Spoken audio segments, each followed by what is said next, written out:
Hey everyone, thanks for learning to play games. My name is Lance, and in today's video I'm going to teach you how to use another enemy pack in Shadows of Brimstone. This enemy pack is massive and includes two brand new enemies. The first one is the Onmorake Carrion Phoenix, and the second is the Scorched Dead. And you can add both of these to your games, or one or the other, depending upon what you're looking to do, and both of these enemies are nasty customers that are going to definitely give your heroes a hard time. So in the video, I'm going to first cover what is included in the pack, then I'm going to break down and take a deep dive into each of the enemies, and then go over any additional rules and things that are added to the game, covering each one of the new features to it and how you use them. As always, if you find these videos helpful, if you like what I do, please consider that like button and subscribe to my channel. It's one of the easiest ways you can support channels like mine so we can continue to grow, be able to produce this content. Also, if you want to get notified anytime I drop new videos, such as additional videos for Shadows of Brimstone, hit that notification bell and that'll notify you whenever I drop new stuff. Also, let me know in the comments down below if there's any other enemy packs you want to see, or if there's anything else I can do to make these videos more valuable to you.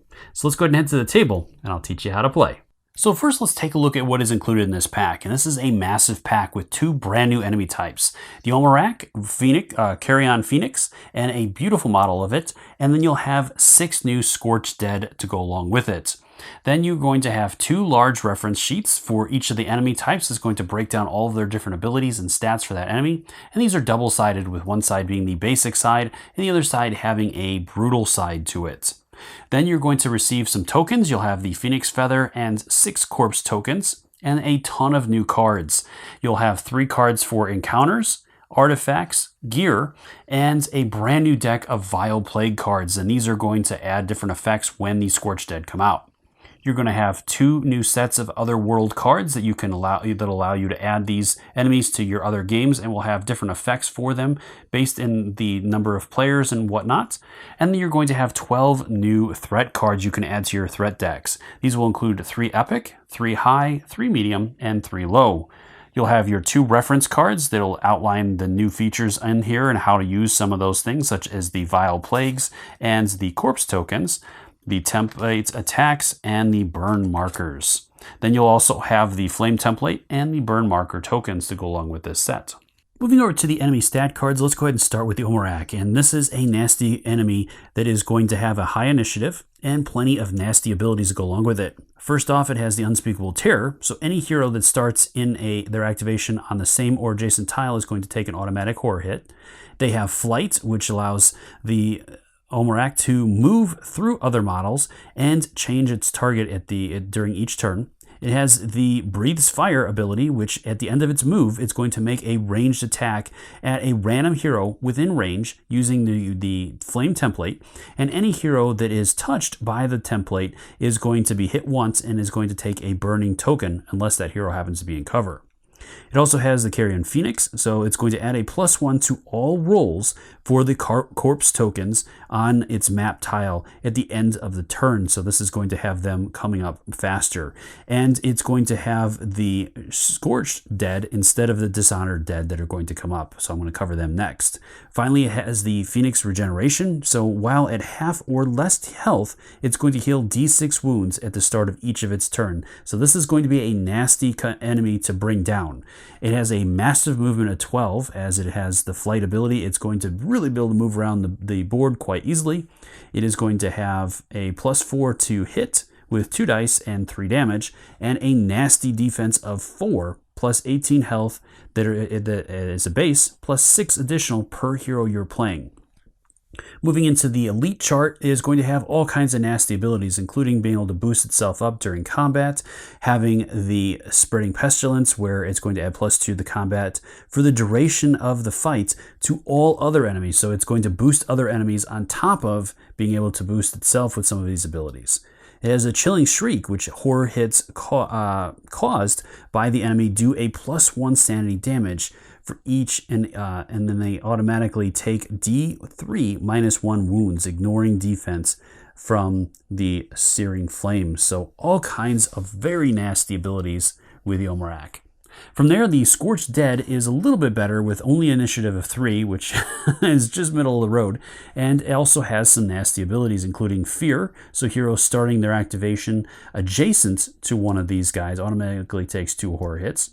The nastiest part about them is the Vile Plague, as you're going to see next. When this enemy group enters enters play, you're going to draw a Vile Plague card if there isn't one already out there. They are going to raise from the grave, so anytime one of these is defeated, you're going to place a corpse token down that can be raised later on and will come back as a Scorched Dead as opposed to Dishonored Dead. Finally, they have the Burning Strike, so anytime a hero takes one or more wounds from the Scorched Dead, they are going, from combat hits, they're going to take or gain a burning marker. From there, the enemy has a +5 for hits. It's going to use 3 dice in combat and do 2 damage per hit. It has a high defense again at 4, but only 2 hit points, so not quite as bad as the others to bring down, but still pretty nasty. And then they have plenty of elite abilities as well that are going to make them even nastier enemies. So again, another group that you want to bring down quickly. As I just mentioned, the Scorched Dead are also going to have a brand new set of cards, the Vile Plagues, and these are truly nasty cards that are going to come into play when one of the Scorched Dead comes up. So each one of these cards is going to list the name of the card on the top, along with some flavor text for that card to set the mood, and then the effect of the card. And I don't want to show all of these, but let's go over a couple of them. So with this one here, at the start of each turn, each hero must roll a d6 for every undead or void model, as well as every corpse token on their map tile. And for each roll of a 1, they're going to take a wound and 1 sanity damage, ignoring defense / willpower and armor / spirit armor. So a really nasty effect. And then you're going to discard this if there are no undead, void, or corpse tokens on the board. Moving over to the other one, I have Burning Blindness, and again, some flavor text. And then for every hero with at least 1 undead model or corpse token on their map tile is at -1 to all of their to-hit rolls. Natural rolls of 6 or better are still going to count as critical hits, but another thing that is very, very nasty. And each one of these is going to add different effects. From there, let's take a look at some of the other additional rules that are included with this one. So again, we're going to have some corpse tokens that are included, and these are going to work just like your normal corpse tokens with one exception. So you have the Rise Up ability on these, and at the end of each turn during a fight, as long as there is at least 1 hero or enemy model on the same map tile as a corpse token, you're going to roll a d6 per token. On the roll of a 1, you're going to remove that token, and on a roll of a 5 or 6, you're normally going to replace that with a Dishonored Dead. But in this expansion, you're going to replace it with a Scorched Dead instead, which is noted at the bottom of the card. Otherwise, if you do not or have run out of models to replace these corpse tokens, instead of replacing it with a model, you're going to move the darkness 1 space forward on the depth track. So you definitely want to have models, as that is going to really mess things up if there's a lot of these tokens out there. If a hero starts their turn with 1 or more of the burning markers on their board, they're going to remove 1 and only 1 of them, and then automatically take 2 wounds, ignoring defense. And the last thing I want to look over is template attacks.